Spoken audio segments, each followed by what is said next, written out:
Si bien en letras ocultas se tocan temas litúrgicos y decadentes, reconozco que mi existencia, en estos últimos meses, ha atravesado cambios duros que marcaron al ser y lo sumieron en una contemplación más profunda.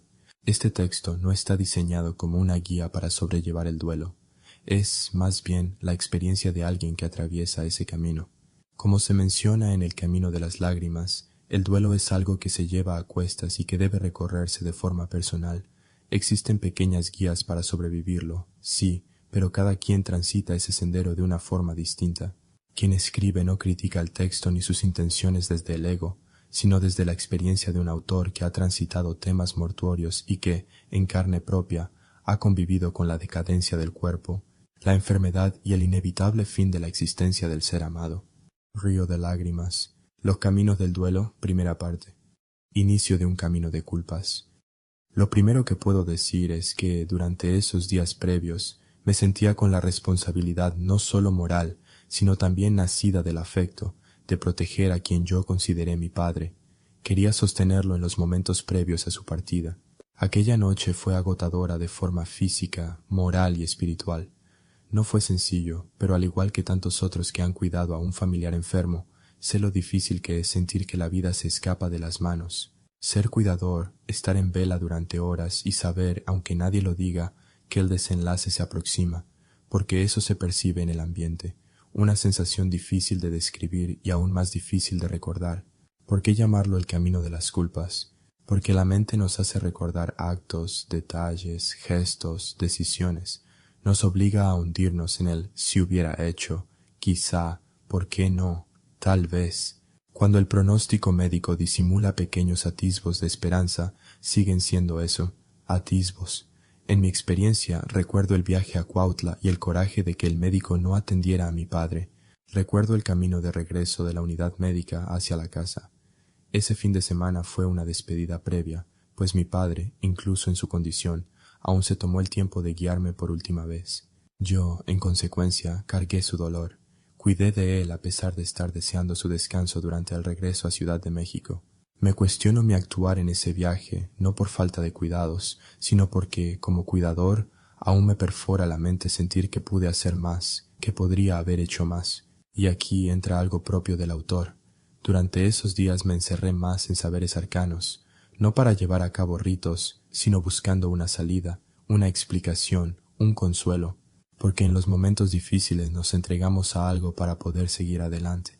Entendiendo este punto de la culpa, mi consejo práctico, a título personal, es no sumirse eternamente en ella. Es un sentimiento válido dentro de la condición del duelo, pero aferrarse más tiempo del debido solo nos lleva a permanecer inmersos en una flagelación mental. Trato de recordar sus momentos y sus enseñanzas. A pesar de su enfermedad, quien fue mi mentor se mantuvo en pie y en pie de lucha, incluso mientras atravesaba la pérdida de mi madre. Yo lo conocía lo suficiente para saber que no admitiría fácilmente su dolor. Parte de ella también quedó en mí. Soy una fusión de sentimentalismo y pragmatismo dentro del mismo cascarón biológico. La parte que me ayuda a salir del resentimiento existencial es saber que estuve hasta el final de sus días. Cuidé de él y sostuve su mano en los momentos difíciles. No puedo considerarme un guía, porque todavía sigo dentro de ese sentimiento disruptivo. Hay días, horas o minutos en los que vuelvo a sumirme y consumirme mentalmente, revisando cada momento en mi cabeza. Pero puedo decir que eso, lejos de arreglar algo, lo empeora. Se tiene que vivir, sí, pero no sumirse en ello eternamente. Eventualmente, la claridad regresa y uno entiende que, médica y humanamente, se hizo todo lo posible, que se estuvo ahí hasta el final de los días, acariciando su frente, dándole agua, procurando que el cuerpo dañado estuviera lo mejor posible. Ese es el sentimiento que se tiene que buscar, no la culpa en sí misma, sino la certeza de haber hecho todo lo que se podía hacer por el ser querido, la certeza de haber estado hasta el final, la certeza de haber llevado a alguien de la mano hasta el último tramo del camino. Y uno de los puntos que podría decir que me mantienen en pie es la música, pero incluso ese camino debe atravesarse con cuidado, porque hay notas que hacen recordar momentos, frases y gestos. Entonces el sentimiento puede volverse líquido en los ojos. Son recuerdos húmedos que liberan algo de culpa, pero también entiendo que cada ser lleva esto a su propia forma, que cada psique es distante y distinta entre sí.